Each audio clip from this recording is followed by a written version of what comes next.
Hey guys, Augiesaint here, and in this video I'm going to talk to you guys about where you can actually spot farm certain items you may be missing or looking for. Most importantly, how to target farm specific uniques, because we know uniques have a better drop chance in nightmare dungeons as you are in the higher world tiers and everything, and they just have a higher chance at dropping higher tier gear, as stated by the developers in a previous post on Twitter, that the nightmare dungeons do have an increased chance. For example, in world tier 3, the nightmare dungeons have a much higher chance at dropping sacred items than out in the open world, and then in world tier 4 they have a much higher chance at dropping ancestrals over the sacreds, obviously, because that would be the best piece in world tier 4. So I'm just going to show you guys which mob types to target in these nightmare dungeons for the specific things you may be looking for.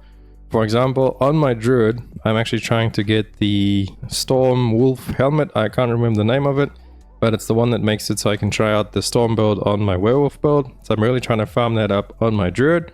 And then if we come here, so obviously I want to be doing nightmare dungeons. That's step 1. And then I want to be doing certain nightmare dungeons that have certain enemies. So we know I'm looking for a mace. So let's go through this. This is also on Maxwell over there. Great work by Maxwell. All the guys who put a lot of stuff on their website here. I'll have this linked in the description for you guys. So bandits have a higher drop chance of daggers and maces. Cool. And a lot of these enemies have 2 to 3 different types of things. So what I mean by that is, for example, cannibals, we see they have two-handed axes, and helms. Now helms is what I was looking for, right? So you would think, okay, well I gotta go look for some stuff with cannibals in it. But actually if we go a little bit further down, cultists have a higher chance at daggers and helms.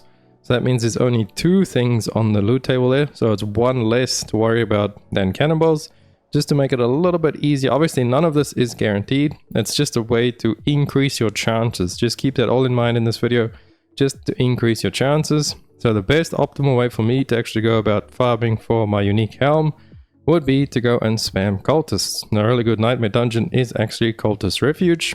There's a lot of cultists in there. It's pretty easy to kill all enemies in the first one. The second part, actually I think it's the other way around. You've got to like find a key in the first part and kill all enemies in the second part, but it's really fast and really easy to just run through it.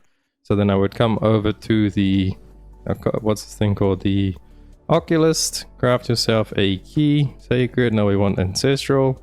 I'm gonna do like 31 to 35 because these will spawn 85 enemies and above, like I spoke in my previous video, where you can actually get the super rare 6 super rare uniques only from level 85 enemies plus. Go there and then I look for some dungeons. Obviously you can't craft a specific one, but just go run it and then maybe you'll get lucky and get another one, or just keep dismantling them and crafting them until you find the specific one you are looking for. So back to the website. So these are just all enemies. I'll leave this all down below so you guys can check them out. Just go to the top there again. Bandits, daggers, maces, beasts, chestbows, crossbows, swords, cannibals, axes, and 200 axes and helms, cultists, daggers and helms, drowned are these like drowners from Witcher 3 pretty much, size 200 maces, pants and boots. So they have a lot of stuff in their pool over there, probably good for necros to go farm them for the sites.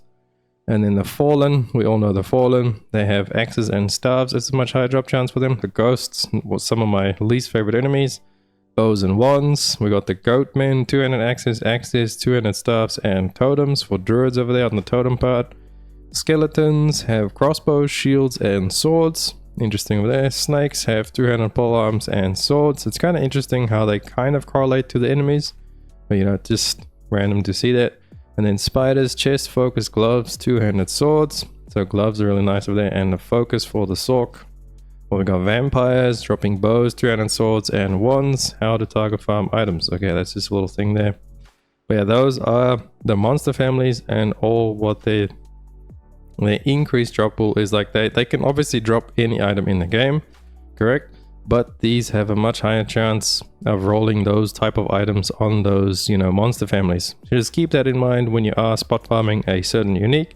I might have to make a full video guide on like each and every class. Where's the best nightmare dungeon to run for the best unique you are looking for that class.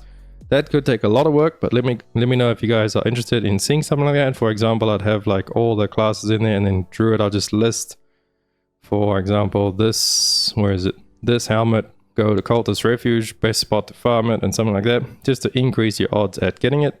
I believe I did actually find this in Cultist Refuge. so I can confirm that it kind of works. But yeah, it's just, all of this is just increasing your chances. Obviously none of it is guaranteed, as that's the whole point of the game, is just get your loot RNG, but it is a higher chance. So that is it for this video. Hope you guys enjoyed it. If you did, please drop a like and a sub to the channel. That helps me out so much, and I will catch you beautiful people in the next one.